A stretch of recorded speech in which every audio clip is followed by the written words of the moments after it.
Hello everyone, so as I haven't done the guidance, and I said I would going to do some guidance, I thought I'd give you a video with 5 tips which can help improve your lap times.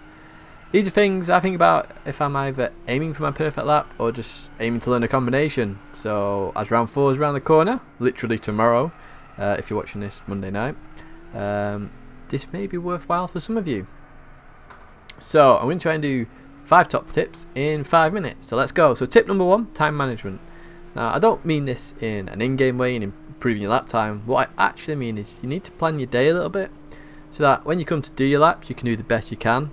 Now, this could be your only chance to get racing. So if you're aiming for number 1, you're aiming to get to the boot camp or your national final, you need to manage your time the best you can. Now, I've got 2 examples for you, which have affected me. So the first one, when I first did GT Academy, I was a student and I had a ton of free time. So what I did is I thought about the time in the day, and I thought, right, okay, I'll do 4 hours a day, every day, and I broke these up into different sections each day, so I could still do some of my uni work and stuff like that. So I did one in the morning, one either at dinner time or early afternoon, one in the early evening, and then one 2 hours before bed. What did this do? Well, the combination became second nature very quickly, and because I don't suggest doing long stints at all, doing an hour, looking where I can improve just on that one section I focused on in that hour, I could then build up the entire circuit, because in 2011 it was a massive circuit anyway, and eventually I could build up the lap that way. Now, not everyone has that much time, and I don't have that much time anymore, so example number 2. I work now, so the morning is a no-no. I commute, so dinner time is also a no-no. I get home and eat, so I can't play straight after I eat, so again that's a no-no, and it sort of leaves me an hour after I've eaten as well, just an hour to play, so I plan for that hour. So 30 minutes before I go on, I drink a cup of tea. It just helps me relax. I set up the game, go get some water, and then when the time to come and play, I sit down, play for an hour, and in that hour I try and focus again on one area, and try and see if I can improve as much as I can in that one area. Which brings me on to tip number 2.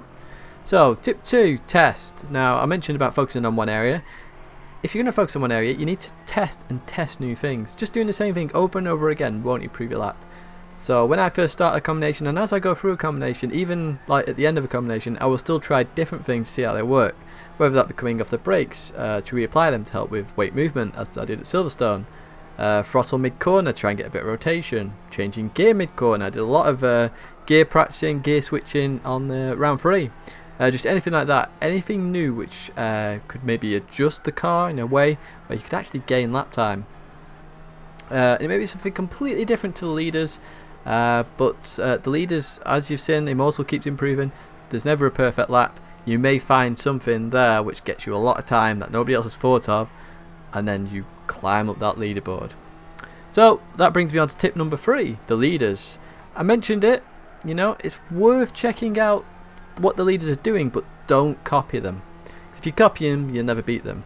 But seeing what they're doing, so perhaps they are changing gear on a certain corner. They tried that. That's tip number 2.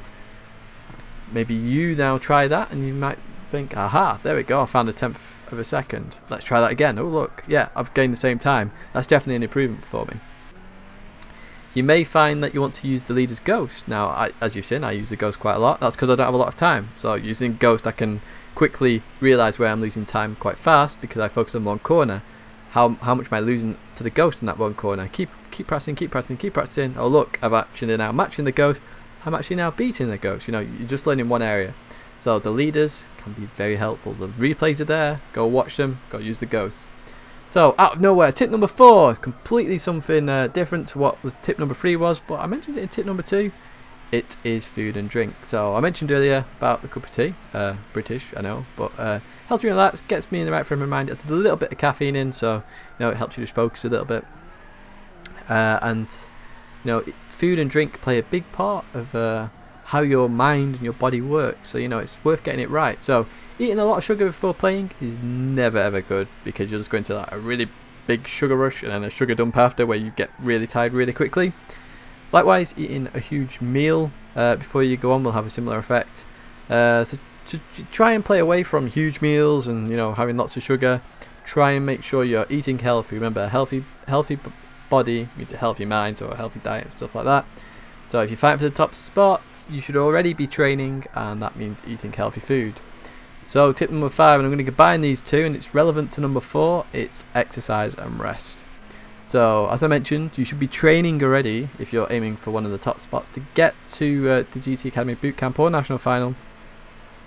But it's worthwhile to go and do exercise in between stints. It just, it relaxes the mind. You can go think about other stuff. So going for a walk, a run, you may think, I could spend another half an hour instead doing that, but it doesn't actually work out that way. You can be more productive by going for a walk, coming back, having a fresh mind and going for it again.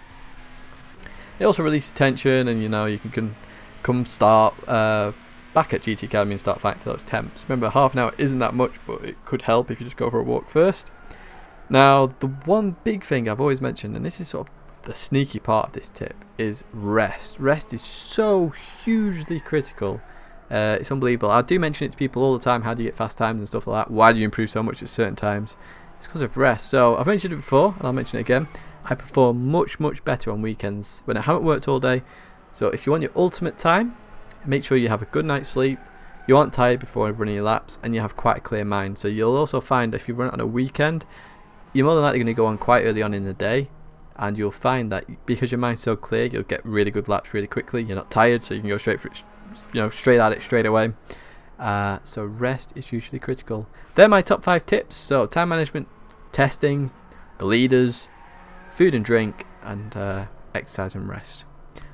Hope they help. It was a bit longer than 5 minutes, but it's still 5 top tips there.